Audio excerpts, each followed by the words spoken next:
Hello there, fourth graders. Today we are going to be starting our birch tree paintings. And so today we are only going to be starting with the trunk. It is important that we do this step first and we let it dry before we move on to the second step. So that is what we need to complete today. So you should have a messy mat and you should have a white piece of paper. This is just like thicker, regular painting paper that we would use. And you're probably noticing I have things the tall way up and down right now. That's what way your supplies need to be as well. So tall way up and down. And we have some watercolor supplies. You'll need a watercolor palette, a paintbrush, a cup of water. And then for the step that we are doing today, we're also going to need a Sharpie for only one thing. And then you are going to need a plate. It's okay if it's a paper plate or a, a foam plate, any other type of disposable plate is fine. And then you'll also have some of these at your table. And these are just scraps of watercolor paper. We're going to be using them to make the texture of the birch trees. Okay, so to get started, very first thing, also please make sure you have a paint shirt on for this too, okay? Now, first thing with our Sharpie, remember our paper is tall way up and down. In that bottom right corner, go ahead and put your name and class code, and remember it stays on the front, so don't flip your paper over, your name goes on the front.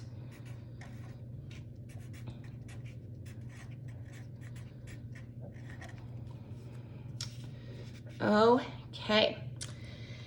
So now that we have our name and class code on our paper, we're gonna go ahead and get started. So when you looked at those pictures of birch trees, I hope you noticed that most birch tree trunks usually have like some black and white on them and they have a bit of texture. So we're gonna be recreating that today.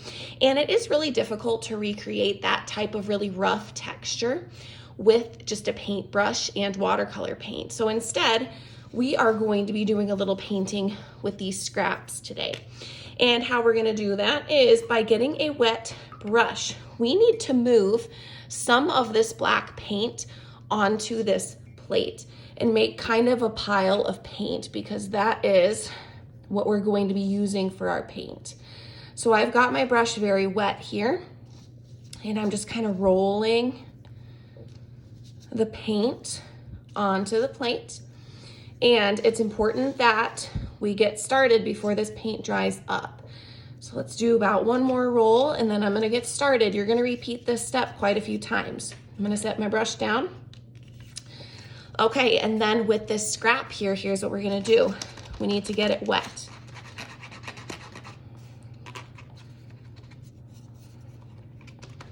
Okay, I have my edge wet.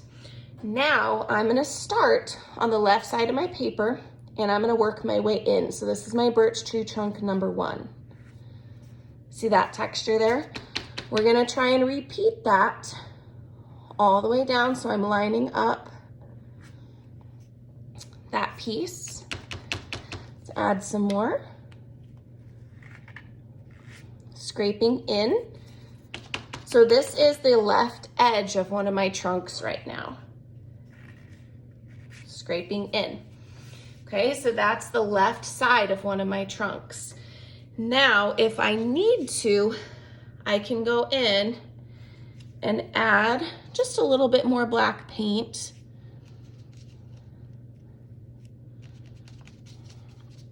And here we go, we're gonna do it again. So since this was the left side of my trunk, I was pulling it this way. Now I'm going to make the right side of my trunk. So I'm gonna pull it to the left instead. So it's gonna be opposite.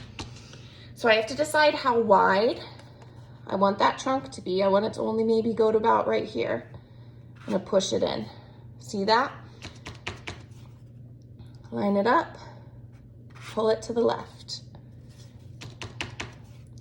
Line it up, pull it to the left.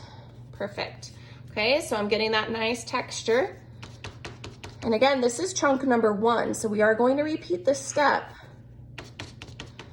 a few times, depending on how many trunks you want, okay? So right now, I have trunk number 1 finished. It looks like I probably have room for 2 more. So I will show you one more time. I'll go a little bit faster. I still have quite a bit of black paint here. So again, I'm gonna start on the left side of my trunk. So I'm gonna stamp and pull to the right to get that texture. Stamp, pull to the right. Stamp, pull to the right. And one more time. Okay.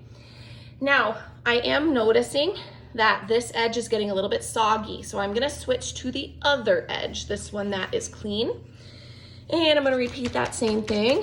I am starting to get a little bit dry paint over here, so we'll try and use up what's here before I add some more. Now again, I have to decide how wide I want that trunk to be. I'm gonna stamp, but this time I'm pulling to the left. Yeah, that is a little bit dry. So let me grab some paint really quick.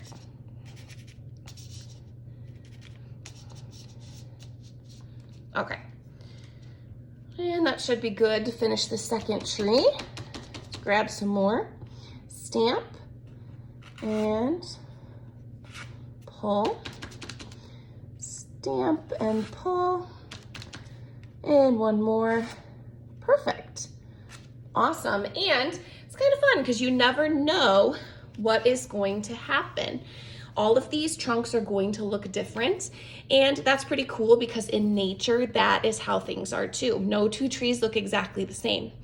So now my next step would be to keep going, and I would be able to fit one more trunk right here. Now, depending on how much space you have taken up on your paper, you may only have room for 2 tree trunks, or maybe you have room for 4 if you did really skinny tree trunks. That is completely fine. Okay, so that is your job for today. Finish up these tree trunks so then next time you can work on your fall leaves.